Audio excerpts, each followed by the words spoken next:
bate-papo sério com você, sério com você. Bate-papo. Tivemos um papo super interessante.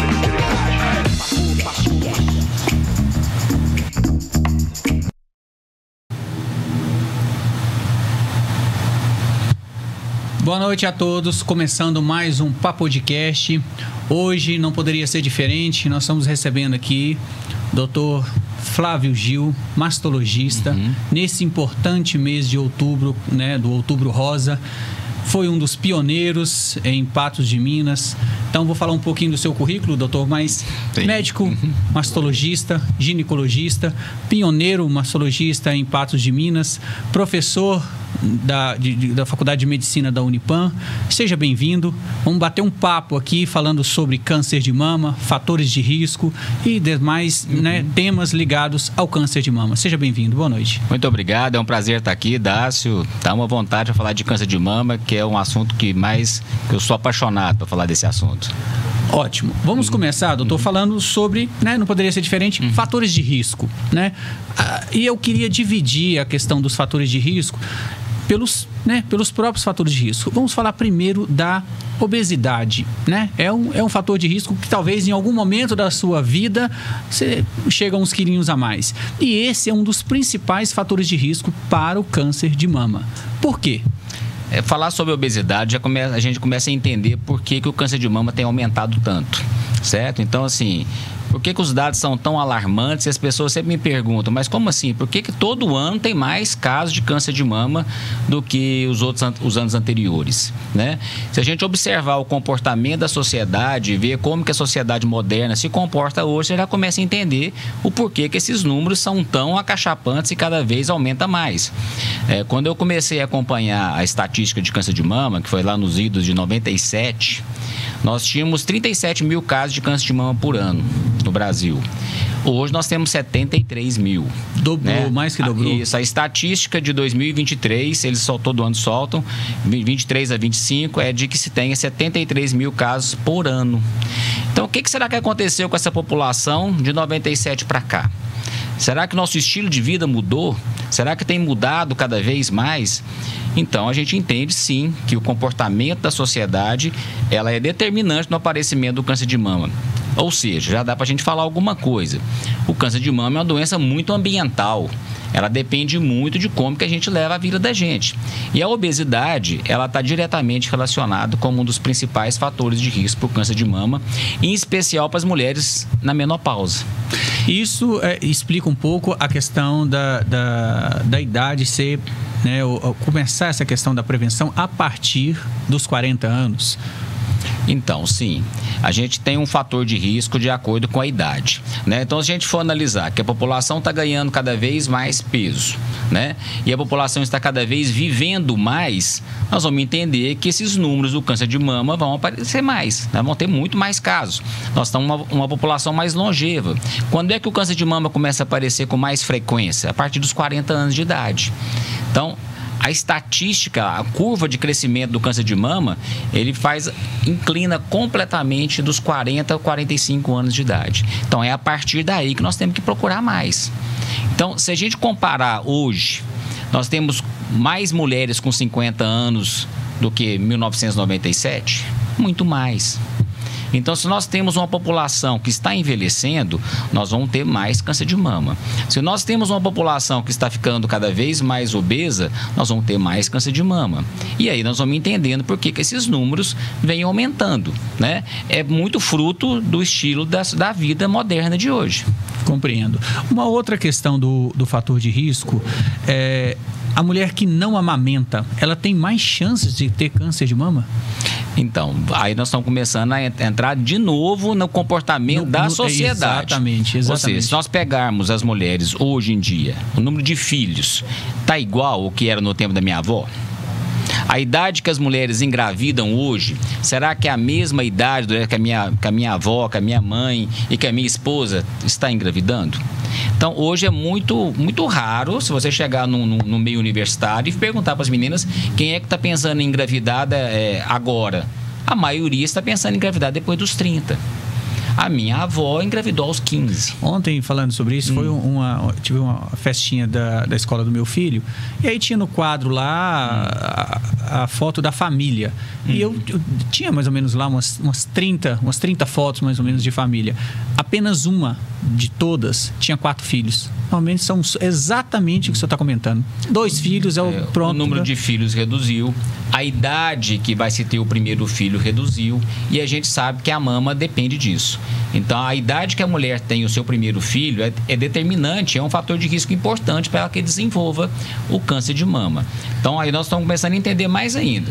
Por que o câncer de mama está aumentando?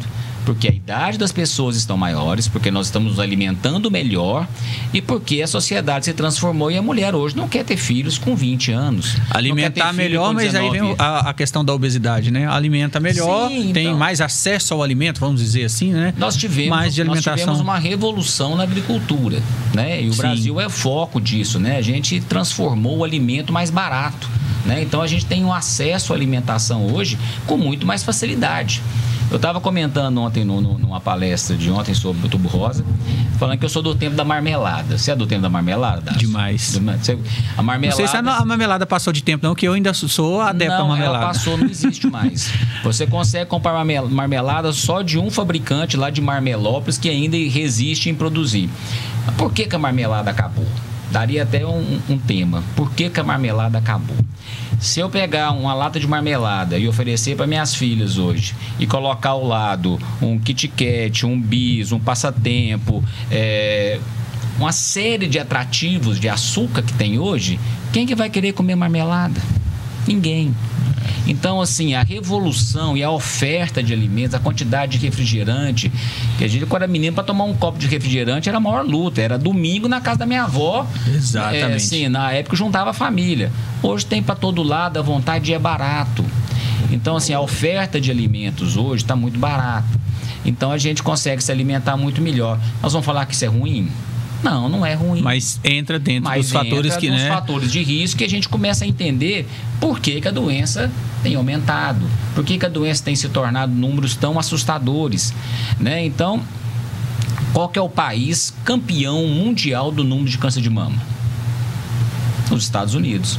Se nós temos aqui de 73 mil casos, lá eles têm 250 mil casos por ano de câncer de mama. Você já imaginou o que é isso? Incrível. É incrível. Agora, se você pegar qual que é o país campeão em obesidade, campeão em alimento industrializado, né, que são longevos, também os Estados Unidos, que tem poucos filhos, os Estados Unidos. Se eu comparar a população dos Estados Unidos com a japonesa, no Japão tem muito câncer de mama?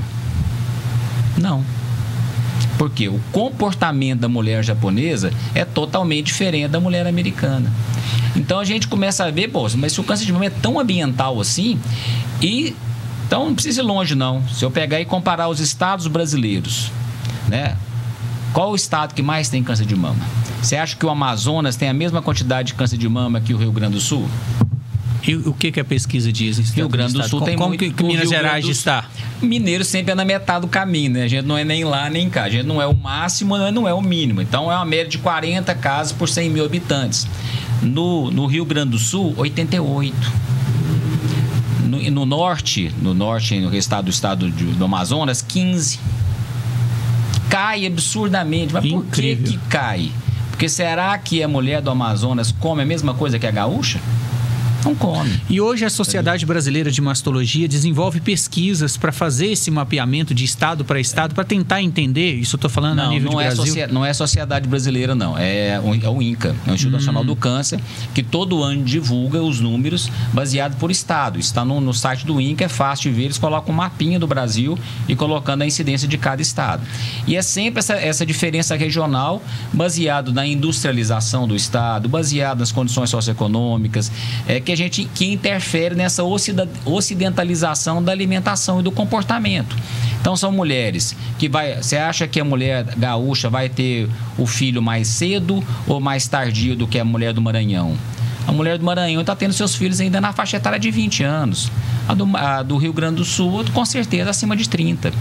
Então, esse comportamento mais semelhante à mulher moderna, a essa vida ocidental, é que vai trazer o maior risco do câncer de mama. Entendi. Ainda dentro da questão dos fatores de risco, eu acho que é importante a gente frisar a questão do sedentarismo. E o sedentarismo, quando se fala de sedentarismo para o público que entra na menopausa acima de 40 anos, é quando você fala assim, não, eu não tô academia, não, caminhada hoje, não, hoje. Aí você começa a entrar nessa questão do fator de risco da idade, né? Os filhos que você não amamenta mais, e aí entra o sedentarismo.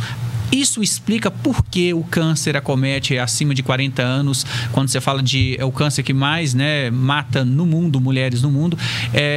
O sedentarismo hoje é o fator de risco talvez mais grave de todos esses que nós estamos citando?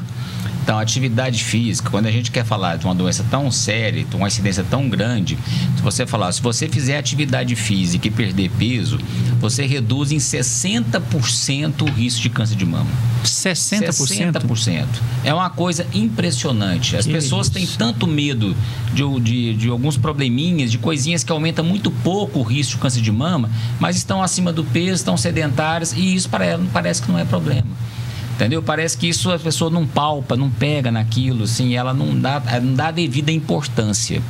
Então, assim, de fato, o sedentarismo e a obesidade é uma coisa que estão muito ligadas uma à outra, né? Sim. Então, quer dizer, hoje porque às vezes a gente consome, pra gente gastar tudo isso que a gente consome hoje é difícil. Então, você tem que fazer muita atividade física, né? Então, e a mulher menopausada, ela tende a ganhar mais peso. Exato. Porque o metabolismo abaixa, as questões hormonais que vão acontecendo, então ela tende a ser mais sedentária, ganhar peso, e é aí que mora o perigo, porque neste momento é onde a doença mais incide. A doença começa a aumentar muito a partir dos 45, 50 anos. Então, essa é a faixa etária, a incidência muito importante. A prevenção deve ser feita a partir de 40 anos. Essa é uma indicação da Sociedade Brasileira de Mastologia e também do Ministério da Saúde? Não, tem uma divergência em relação a isso. A Sociedade Brasileira de Mastologia recomenda a partir dos 40 anos, assim como a Sociedade Americana de Câncer também recomenda a partir dos 40 anos. É a mesma política adotada nos Estados Unidos, mas diverge entre os países, né? Então, a política do Ministério da Saúde é a partir dos 50 anos a cada 2 anos. Então, isso é para fazer rastreamento. E a gente tem que explicar bem o que é rastreamento para as pessoas entenderem essa diferença. Rastrear é pegar uma população assintomática, ou seja, uma mulher que não sente nada. Então, eu convencer uma mulher, eu chegar para você e falar, Dácio, você vai fazer esse exame aqui, você vai lá fazer esse exame tal hora. Mas eu não estou sentindo nada. As pessoas têm que ter um motivo, têm que ter um significado para aquilo, ele animar de ir lá fazer. Então, o câncer de mama é uma doença que tem uma alta incidência, eu acho que nós temos grandes números. O exame tem que ser fácil, tem que ser barato, tem que ser acessível, você tem que achar em todos os lugares, e você tem que conseguir achar a doença antes dela se tornar clínica, ou seja, antes a pessoa conseguir sentir ela, você tem que identificar isso no exame, para você colocar um método de rastreamento. Aproveitando esse gancho, doutor, você tem que sentir. No início, o Ministério da Saúde incentivava o autoexame. Sim. E a Sociedade Brasileira, depois, parece que o Ministério da Saúde já vem mudando isso. Sim. E a Sociedade Brasileira de Mastologia nunca foi de acordo com o autoexame, porque é uma questão simples. Se você sente algo na mama, significa que a doença já existe. Ele pode ser um tumor benigno ou maligno, mas diagnosticar algo que já existe, não sei se é o melhor caminho. Não, isso é dentro do assunto do rastreamento. Sim. Então, o autoexame como método de rastrear, ele não tem valor. A mamografia como método de rastrear tem um alto valor. Qual que é a diferença disso? A diferença é pegar uma mulher assintomática, fazer a mamografia, e aquela mulher que fizer, comparado com aquela que não faz, ela vive mais por câncer de mama.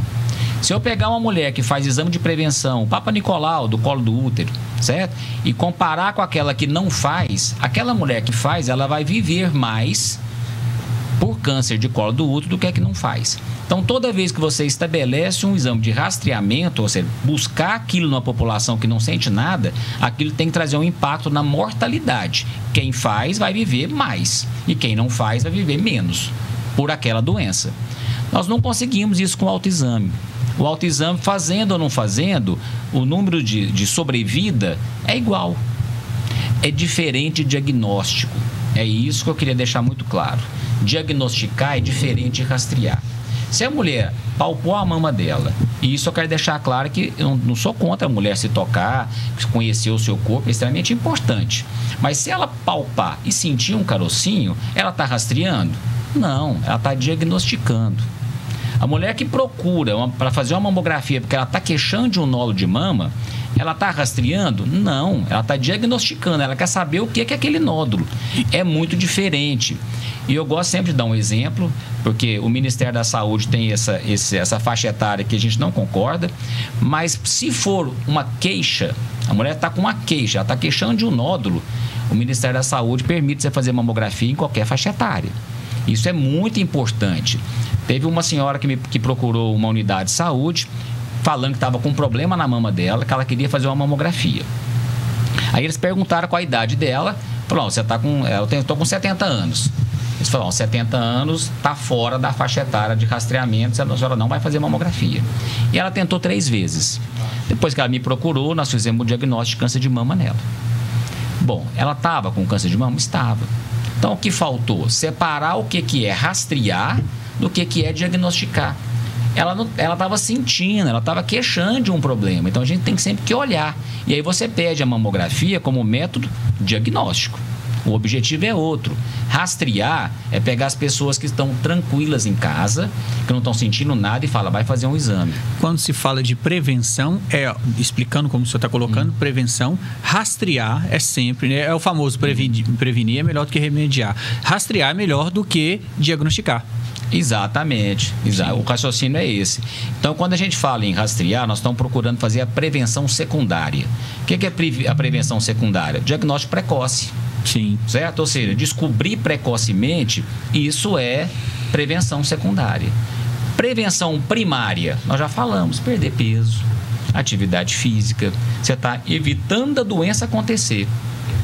Por exemplo, no caso da Angelina Jolie, aquela artista famosa, né? A mãe dela teve câncer de mama, teve câncer de ovário, e ela fez um teste genético, né? E ela viu que ela tem a mesma mutação que a mãe dela tem, ela também tem. Esse teste genético é um teste de laboratório? De laboratório, colhe na bochecha, entendeu? Acessível, a gente faz aqui, manda para fora. É fácil, hoje não é uma coisa... Tem laboratório em Patos de Minas que faz esse exame? Lá na clínica a gente colhe e manda para os laboratórios de São Paulo. Mas não é um bicho-papão mais, uma coisa que ninguém tem acesso, é fácil. Então você faz esse teste. Se der que você tem essa mutação, tá falando que você tem 80% de chance de ter um câncer de mama. Então, você vai ficar assistindo, acompanhando, rastreando sempre, ou você vai querer fazer uma cirurgia profilática? Ela optou por fazer a cirurgia profilática, ou seja, ela tirou as mamas e colocou uma prótese. Pronto, ela reduziu esse risco de 80% para meio.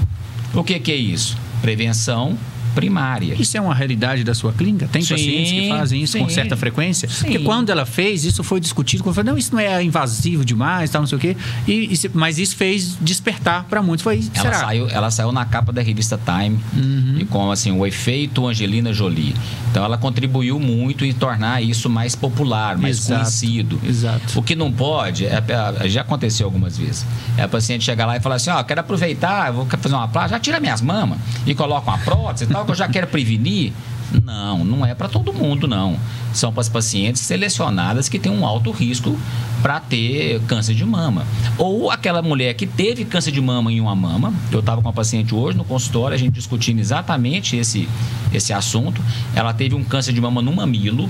É um câncer que coça o mamilo. É um câncer de mama inicial, mas é câncer de mama que dá no mamilo. O mamilo coça e isso pode ser câncer. No caso dela e ela optou por tratar a mama doente e da mama, a outra mama, ela optou por tirar a mama e colocar uma prótese. Ou seja, ela está tratando uma e fazendo a profilaxia da outra, a prevenção da outra. Então, isso a gente faz muito, certo? Então, assim, as coisas estão muito mais tranquilas da gente ter acesso e poder fazer. Fechando essa questão dos fatores de risco, doutor, a gente falou sobre o sedentarismo, falamos sobre obesidade, a questão hereditária, né?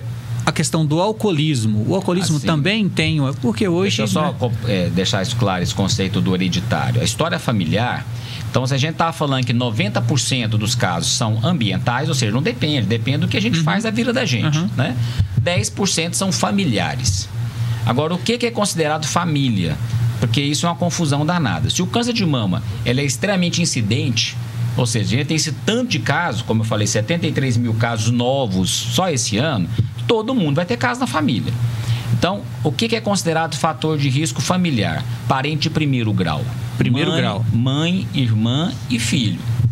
Além disso, esse parente tem que ter abaixo dos 50 anos. Porque se eu tiver minha mãe com câncer de mama aos 70 anos, ora, ela não nasceu com essa tendência genética ao câncer de mama e levou 70 anos para desenvolver. Ela vai desenvolver isso com menos idade. Então, para a gente falar, olha, você tem um fator de risco importante, ó, minha irmã teve câncer de mama aos 40 anos. Olha, realmente seu caso é importante. Você precisa rastrear mais, você precisa de mais exames, mais cuidado, ou quem sabe até fazer o teste genético e ver se você herdou de fato essa mutação da família, entendeu?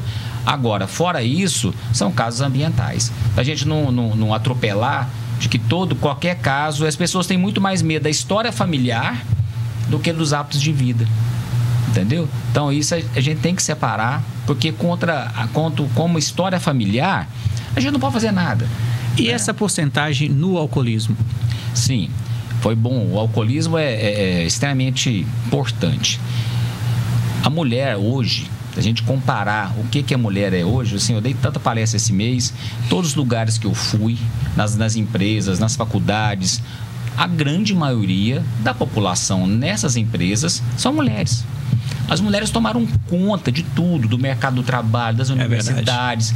Quer dizer, a mulher hoje, ela está com um comportamento que é igualzinho, entendeu? Ou mais, já dominou completamente, né, ao homem, né, em todos os seus hábitos, inclusive na bebida alcoólica. Então, o homem sempre bebeu mais do que a mulher. Hoje, não. Então, o alcoolismo, a Bíblia, você vê as universitárias, estão bebendo muito? Não. Na pandemia, aumentou o consumo de bebida alcoólica? Muito. Então, a população feminina hoje bebe mais? Bebe. Está aumentando o câncer de mama? Está. Está aumentando a obesidade, está aumentando os anos de vida. E a gente vai entendendo cada vez mais por que esse número é cada vez maior. Voltando às americanas. Toda americana, ela não sai de casa e vai para casa jantar igual todo mundo faz. Não, todos eles passam no happy hour. Então, isso é diário. Eles vão sempre tomar um drink antes de ir para casa. É um drink com um hambúrguer grande. Então, quer dizer, isso sim contribui bastante, né? E eu acho que a gente, mantendo as devidas proporções, a gente copia um pouco isso e aí a doença está se manifestando aqui com a gente também. As mulheres hoje buscam uma prevenção mais, né, do que antigamente. O Outubro Rosa deixa isso mais visível. Essas mulheres hoje, elas buscam essa informação da mesma forma, ou têm esse acesso quando se fala de SUS? A gente está falando isso, é acessível? Hoje você consegue fazer o exame de mamografia pelo SUS com a mesma facilidade? A gente acabou de falar de uma dificuldade, mas tá bom, aquilo que o Ministério da Saúde determina, elas têm acesso? Sim. É satisfatório no nosso município? O Outubro Rosa, ele é famoso do mundo inteiro.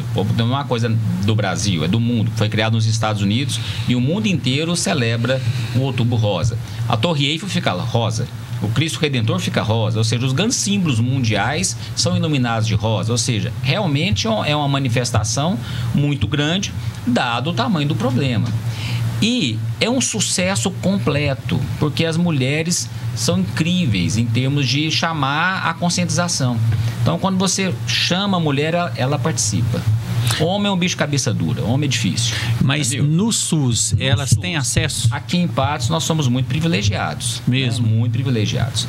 Acho que nós temos um ambulatório de especialidade de mastologia. Aliás, o motivo que eu mudei para Patos foi para fundar esse ambulatório. Sim. Eu tô lá até hoje. né?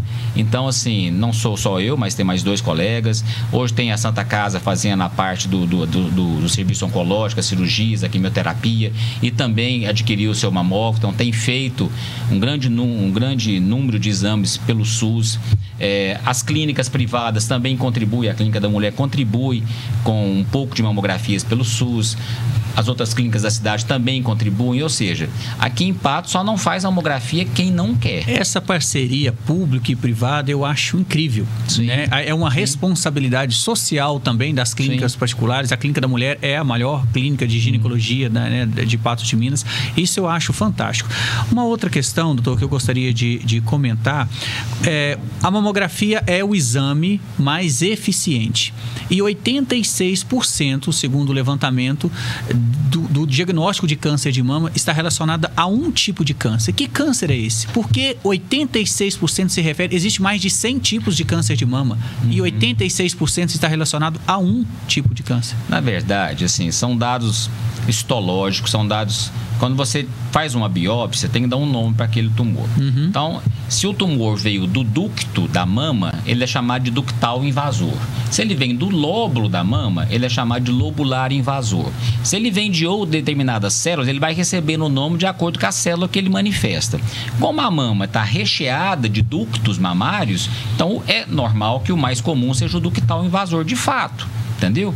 Mas isso é muito pobre em termos de falar assim, o que isso significa? Não significa muita coisa. Câncer é câncer. Não. Mas a gente tem vários outros mecanismos para entender a biologia molecular daquele tumor. Então, na verdade, para a gente não é o mais importante saber se esse tumor é ductal invasor. É o mais importante saber se ele é receptor de estrogênio positivo, se ele é receptor de progesterona positivo, se ele tem uma oncoproteína produtora de câncer que chama HER2. Então, assim, baseado nesses detalhes é que a gente vai indicando o tratamento. Porque se ela é receptor de estrogênio positivo, a gente tem como dar um anti-hormônio para ela. Se ela tem essa oncoproteína, a gente tem como dar uma vacina, uma imunoterapia, que foi uma grande revolução no tratamento do câncer de mama, foi desenvolver essas imunoterapias para o tratamento, né? Assim também como os casos que não respondem a esse tipo de tratamento vão responder bem à quimioterapia. E aí já fica aqui o meu grande alerta, porque as mulheres, as pessoas têm muito preconceito com quimioterapia. Fala assim, se Deus quiser, você não vai ter que fazer esse tratamento forte, não. Doutor, eu vou operar, mas se Deus quiser, quimioterapia eu não vou ter que fazer. A quimioterapia é um método preventivo importantíssimo. Ajuda que a doença não volte mais. Então, você apenas tratar com cirurgia e às vezes não fazer a quimioterapia, a chance daquela doença manifestar novamente pode ser bem maior. Então, é um tratamento maravilhoso, né? É forte, sim, é forte. Mas nós não estamos falando de uma doença fraca. Se a doença fosse fraca, não precisava de um remédio forte. Lógico. Não é assim? Falando sobre o tratamento, quais são os tratamentos hoje? E existe nos últimos 10 anos, tem pesquisas que fizeram com que esses tratamentos se tornassem, né, de maior sucesso? Isso aconteceu nos últimos... Eu estou colocando os 10 anos porque muitas vezes se fala que a medicina se transforma a cada 10 anos. A pandemia trouxe, né, benefícios e atraso na medicina como um todo. Na mastologia, no câncer de mama, os tratamentos hoje de quimioterapia e outros, quais são esses tratamentos hoje que assustam e muitas vezes deixam a população desinformada para aqueles que já estão, né? Eu estou falando para falar para os familiares. Então, não, alguém da família está diagnosticado, tem câncer de mama, e agora? Então, nós evoluímos muito. Apesar de termos um número aumentado muito significativo, né, de câncer de mama, e isso às vezes assusta muitas pessoas, né? Mas o tratamento evoluiu muito. O tratamento cirúrgico evoluiu muito, o tratamento quimioterápico, são novas drogas, novas substâncias. Nós já acabamos de escrever as técnicas cirúrgicas que desenvolvemos. Isso reflete muito na sobrevida do câncer de mama. E isso é extremamente importante, porque as pessoas têm muito medo. Quando fala câncer, para te falar a verdade, eu não uso a palavra câncer. Não uso. Entendeu? Porque eu vejo como isso agride as pessoas ainda. É uma palavra muito pesada. Entendeu?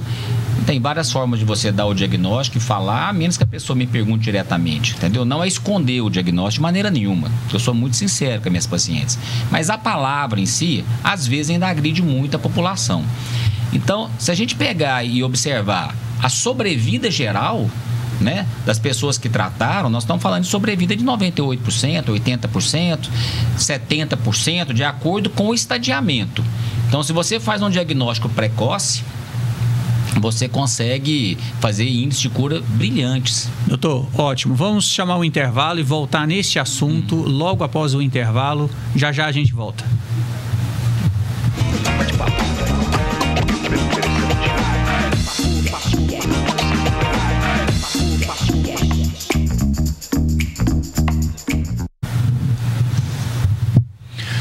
Voltamos hoje recebendo o Dr. Flávio Gil, mastologista, nesse importante mês de outubro, falando sobre o Outubro Rosa.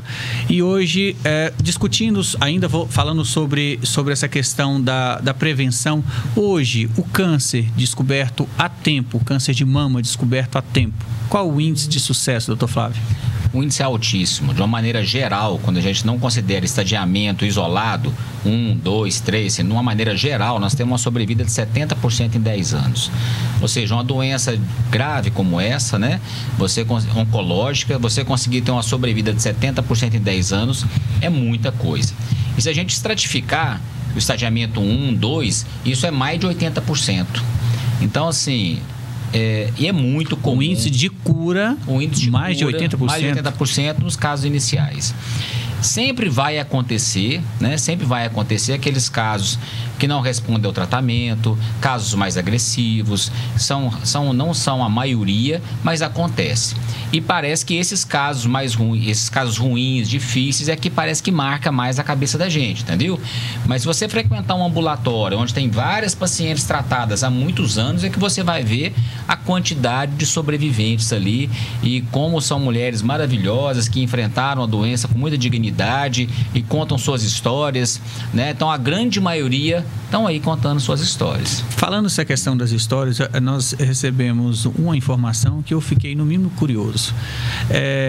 Existe um número de homens, e esse número é significativo, segundo pesquisas de 20%. Eu gosto sempre de citar pesquisas, porque elas podem refletir uma verdade mundial ou regional. E aí fala sobre um abandono. Homens que abandonam as mulheres após elas receberem esse diagnóstico, independente de estar em tratamento, fazer cirurgia. Eu fiquei, enfim... Bom, então eu vou bater e assoprar ao mesmo tempo, tá? Primeira coisa, já que nós estamos falando de homens, vamos aproveitar a oportunidade para falar que homem também pode ter câncer de mama. Sim. É uma proporção bem menor, nós temos de cada 100 casos diagnosticados de câncer de mama nas mulheres, 1 acontece nos homens.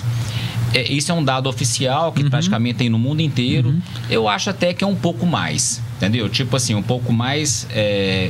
cada 500 mulheres ou 200 mulheres, 1 no homem. E esse diagnóstico feito nos homens também deve ser feito pelo médico mastologista? Sim. Eu tenho alguns homens tratados lá em São Gotardo, Lagoa Formosa, aqui em Patos de Minas. Isso tem, sim. O grande problema no homem é porque o tratamento é a mesma coisa. A resposta é a mesma coisa, a sobrevida é a mesma coisa. O problema é que o homem normalmente procura tardiamente. Então, quando ele passa batido, como eu falei que as mulheres são muito mais conscientes em relação ao câncer de mama, o homem não é. Ele nem está imaginando que aquilo pode acontecer com ele. E às vezes um nódulo na mama para ele pode passar batido. Ou se ele tiver mais gordinho, ele vai achar que aquela mama é natural, é uma gordurinha que está ali. E isso fica... Para ele também, lógico, alguns fatores de risco também são os mesmos. Obesidade, sedentarismo. Mesma coisa. Então, assim... Acontece e o pecado é que normalmente quando acontece são casos mais avançados. E aí o prognóstico fica pior, não porque a doença é nele, homem, mas é porque a doença foi diagnosticada um pouco mais avançado, certo? Então acho que fica alerta aqui aos homens, né, que qualquer alteração na mama, ele também tem que procurar ajuda e ver o que está acontecendo, né? Bom... E para puxar a orelha desses homens, da questão Então, eu fiquei realmente, essa questão me chamou a atenção. Eu falei, não pode. A vantagem da gente estar aqui já há muitos anos mexendo com isso é que a gente vai vendo também as transformações nos comportamentos. De fato, a mulher, aquele instinto de maternidade que a mulher já tem o dom de cuidar, de zelar, né? O homem não é provido desse mesmo dom. Então, o que acontece é que, sim, muitos homens às vezes não conseguem ser esse parceiro que a mulher precisava ter na hora de dificuldade. Mas nós já não falou que a sociedade está transformando, que a mulher está ocupando esse espaço, que ela está tendo um comportamento muito masculino, né? Não está tendo essa desigualdade em termos de comportamento. Então, assim, o homem também está ocupando um espaço que normalmente a gente não via nos nossos pais e nos nossos avós. Por exemplo, hoje é muito comum a gente ver o homem trocar fralda, a gente vê o homem buscar filhos na escola. Você estava buscando filho na escola esses dias, você estava ajudando a fazer uma mamadeira. E isso no tempo dos nossos pais era impensável. Entendeu? Não era os anos 70, anos 60, não era um papel masculino, era piada isso. Eu não vejo os homens de hoje com esse comportamento. Pelo contrário, é uma quantidade de homens brincando nas praças com as suas crianças, buscando a escola, participando em reuniões, ajudando a trocar fralda, sim. Então, acho que até esse homem que antigamente aí abandonava mais as suas esposas durante as dificuldades, está mudando. Também mudou. Está mudando. Eu acho que o comportamento do homem também está mudando, e isso não é demérito nenhum, isso não está abaixando a masculinidade de ninguém. O homem poder participar e ser carinhoso com seus filhos, ajudar na criação, como hoje a gente vê na grande maioria. Mesmo porque o câncer, se existe o câncer de mama como o câncer que mais mata mulheres, o câncer de próstata, que será tratado agora em novembro, né, do Novembro Azul, também acomete os homens quase da mesma coisa. Então, né, é impressionante como que o Novembro Azul não dá o mesmo ibope do Outubro Rosa. Eu iria comentar isso. E por que não dá? Bom, primeiro que a mulher, é aquilo que a gente falou, né? Falar de mulher sempre é muito mais atrativo, as mulheres participam, mas o número de casos de câncer de próstata é quase igual ao câncer de mama. Tem ano que tem mais câncer de próstata que de mama. Isso explica um pouco, explica tudo quando diz que as mulheres estão vivendo mais, né? Aí, as mulheres vivem mais em vários aspectos. Vários aspectos. Um dos aspectos mais importantes é hormonal. Os hormônios femininos protegem o coração da mulher, melhora o colesterol, é ótimo para a coronária. Então, um colesterol feminino, sem fazer atividade física nenhuma, sem cuidar da alimentação, já é melhor que o meu e o seu junto, assim, sem fazer esforço. Mesmo. Então, a proteção cardiovascular que a mulher tem em relação ao homem, não dá nem para comparar, né? O homem se expõe mais aos riscos, né? A violência, a trabalhos às vezes que podem gerar algum risco, né? Então, nesse aspecto aí, a sobrevida masculina é quase aí 10 anos a menos que as mulheres. Doutor, e quando se fala de tratamento feito, vamos para a parte de reconstrução da mama. Como a medicina hoje, aí a gente vai falar, né? Existe os médicos, os mastologistas que fazem a reconstrução da mama e também os cirurgiões plásticos. Qual é o aspecto que melhorou nesses últimos anos em se tratando de reconstrução mamária? Olha, eu acho assim que houve uma transformação muito grande, desde a minha época de residência, né? Que praticamente se fazia só mastectomia, né? Só a retirada. Só a retirada. O que a gente conseguiu evoluir muito é que nos casos iniciais a gente não tira a mama toda, tira só uma parte da mama. Ou seja, você fazendo a cirurgia conservadora, preservando em grande parte a mama da mulher, não tem necessidade de plástica, né? Então, a cirurgia conservadora, ela foi uma grande revolução nos anos 90, que até então o único tratamento... Nos anos 90? Nos anos 90. Foi ontem. Foi. A cirurgia radical para câncer de mama, ela se manteve por 100 anos, a mesma cirurgia. Eu estava na faculdade, ainda se fazia cirurgia radical. Eu não cheguei a ver esse tipo de radical, não. Quando eu cheguei, já estava começando muitas cirurgias conservadoras, então, graças a Deus, eu já entrei na fase conservadora. Mas eu tenho pacientes no consultório que fizeram essa cirurgia ultra radical, que tira o músculo todo, que tira uma grande parte dos gânglios da axila. Então, cirurgias radicais.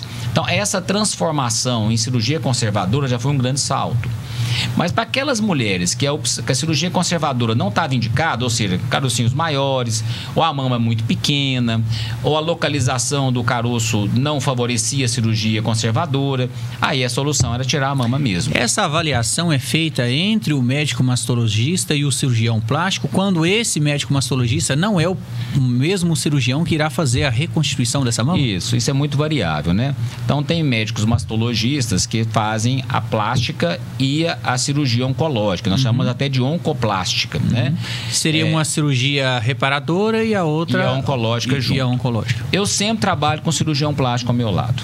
Porque eu acho que a formação deles, nesse aspecto, é muito superior à nossa. E é muito bom poder trabalhar em equipe, poder ter uma visão multidisciplinar, sabe? Isso. Quer dizer, a minha visão é mais oncológica, é mais tratar o câncer, e a dele é reparar o dano que eu estou causando, né? Em termos estéticos, na mama da mulher.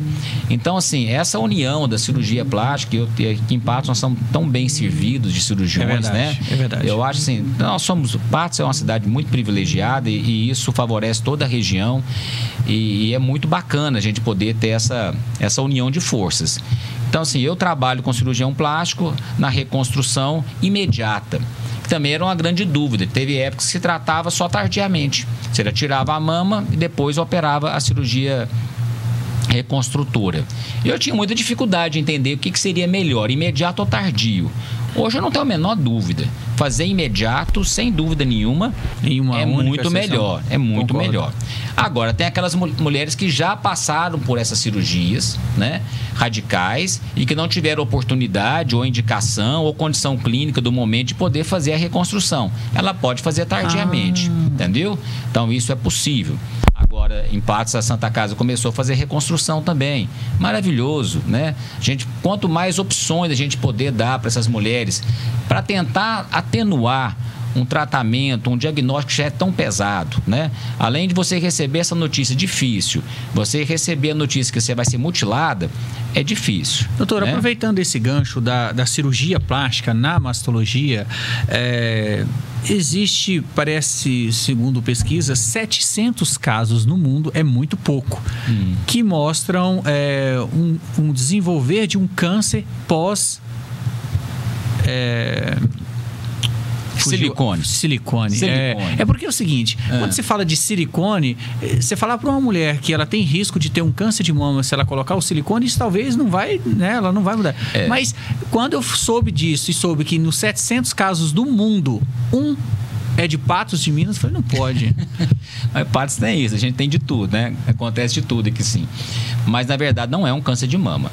Então, a primeira coisa que a gente tem que separar: a prótese silicone provoca câncer de mama? Não provoca. Não provoca. Ok. A prótese silicone atrapalha a mamografia? Atrapalha. Se você não usar umas técnicas adequadas e fizer a mamografia habitualmente, como ela é feita normalmente para uma mulher que não tem prótese silicone, você pode ter áreas cegas que não vai aparecer um câncer na mamografia. Entendi. Então, você tem que ter uma técnica experiente que consiga manipular na hora de colocar a paciente no aparelho, de forma a colocar a mama e não colocar a prótese. E conseguir visualizar toda a área ali mesmo com a prótese. Uma manobra já idealizada por uma americana há muitos anos e funciona muito bem. Aí você consegue retirar esse problema e essas zonas cegas aparecem na mamografia. Então, a prótese silicone, sim, ela é um dificultador na mamografia, como ela é um dificultador nas biópsias. Não, quantas biópsias que eu tive que fazer com nódulos insuspeitos pertinho da prótese. Então, se você, por acaso, danifica aquela prótese, é um problema, né? E eu tenho que saber que nódulo que é aquele. Então, mas, como se diz, isso é problema nosso, da mastologia. Nós temos que resolver isso. Então, câncer de mama, dizer que silicone provoca câncer de mama não é dizer que é uma mentira, mas é raro. Mas existe o câncer. E que câncer que é esse? Bom, vou explicar. Esse câncer que você citou, que é muito raro, é um câncer que surge na cápsula da prótese. A prótese é um corpo estranho no corpo de qualquer pessoa, certo? E o organismo da pessoa vai reagir. Todo o corpo estranho que colocou em você, você vai reagir e você vai tentar colocar aquilo para fora. Como você não consegue tirar aquela prótese, você começa a criar uma cápsula ao redor dela, como se você estivesse encasulando ela, formando um casulo. Já que eu não posso com ela, eu embalo. Entendeu? Essa embalagem nós chamamos de cápsula, que é provocado pela própria paciente. Nessa cápsula existe uma multiplicação celular muito grande e uma inflamação crônica ali por muito tempo. E algumas pessoas podem desenvolver um câncer naquela cápsula. É da mama? Não é da mama, é da cápsula. Como é que trata esse câncer? Tira a prótese e tira a cápsula. Está curada. Então é um câncer muito pouco agressivo, é um câncer que retirou, cura, certo? Então, assim, isso não é um argumento ou um motivo para as mulheres deixarem de colocar prótese. Sim. E, de toda forma, mesmo que fosse, as mulheres querem colocar as próteses se elas acharem necessário e tudo certo. Apesar de que nós estamos vivendo um outro momento. As cirurgias de explantes, né, a retirada, as mulheres que colocaram prótese há 10 anos, 15 anos, estão retirando. Mas um grande número de retiradas de prótese aí semanalmente eu vejo no consultório, vejo com os colegas da plástica, por uma série de motivos. Alguns motivos, talvez, porque já não se, socialmente hoje, não está querendo mais uma mama muito grande, como se queria 15 anos atrás. Sim. Então, aquele uma mudança de escolha. Exatamente, sim. Isso está mudando. Como também uma certa aversão à prótese também tem surgido, sim, uma aversão a esse tecido, a esse material sintético. Doutor, nós falamos nesse programa sobre o câncer de mama, mas quais são as outras doenças, aproveitando que nós estamos aqui, quais são as outras doenças que também merecem atenção na mama? Bom, a mama ela pode ser sede de mastites, que são infecções das mais variadas formas. Bom, um dos problemas hoje que procura um mastologista é quando há ruptura da prótese. Esse silicone vaza e ele vai parar na mama ou na axila, né? Então, normalmente, nós que detectamos, identificamos, fazemos o diagnóstico e encaminhamos ao cirurgião plástico para que aquela prótese seja retirada, certo? As mastites são extremamente comuns. Nós não falamos do cigarro. O cigarro, ele não é um fator de risco importante para câncer de mama. Para o câncer. Para o câncer de mama não é. Mas para mastite são terríveis.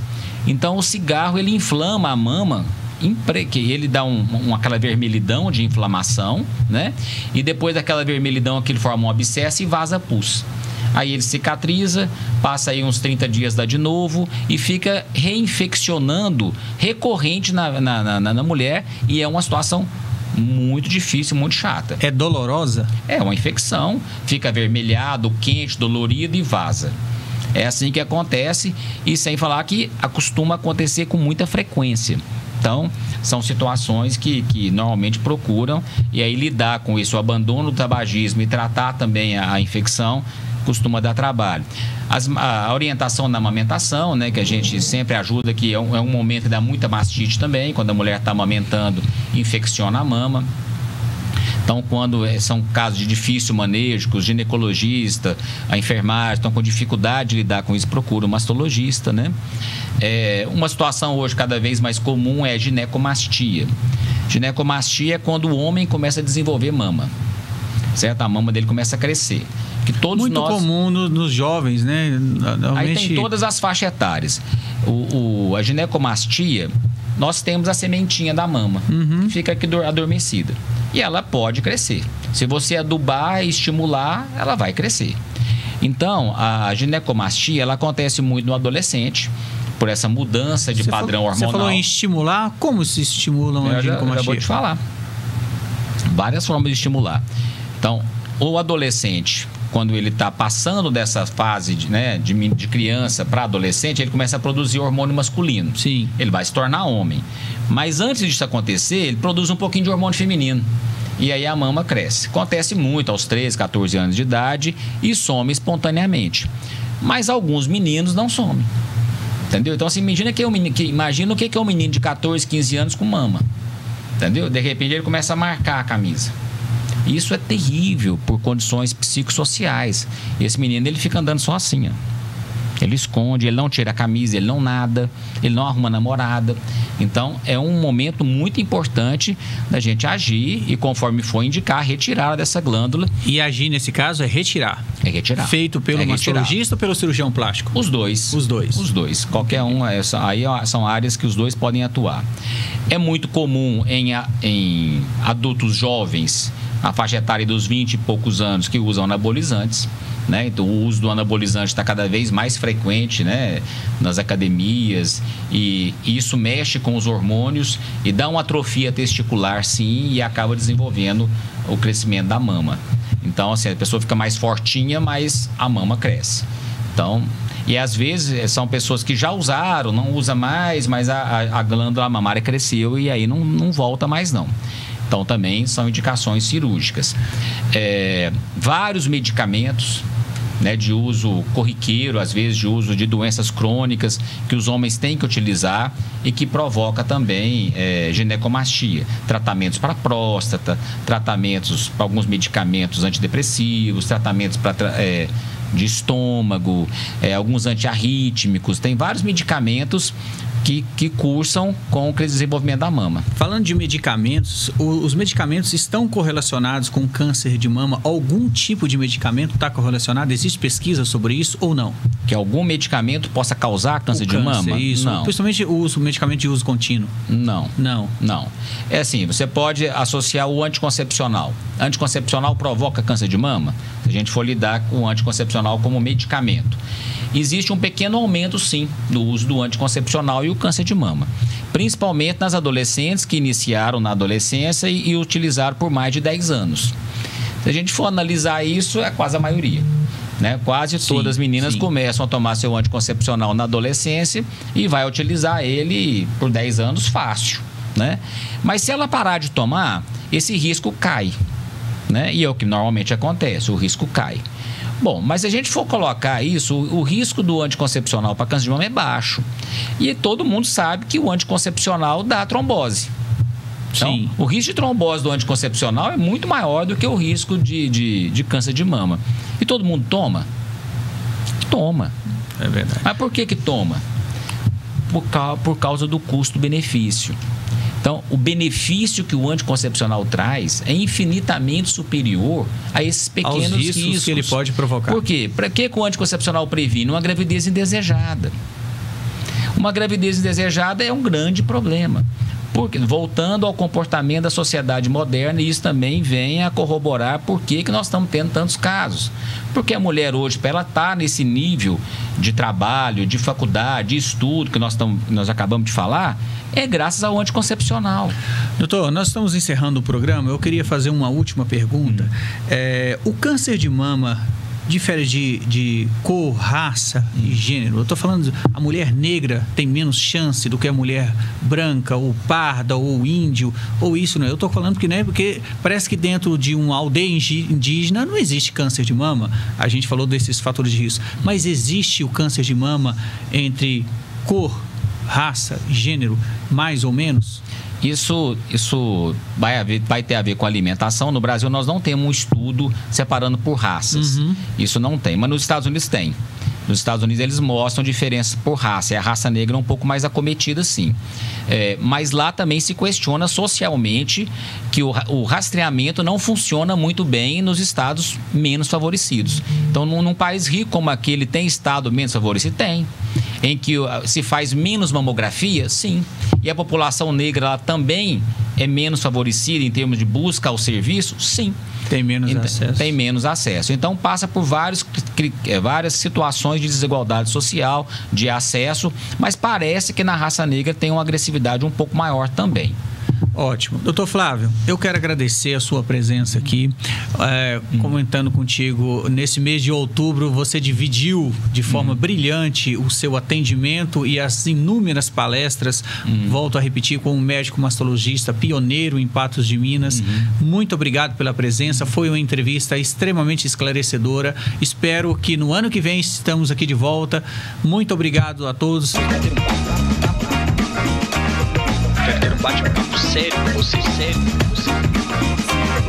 Bate-papo. Tivemos um papo super interessante.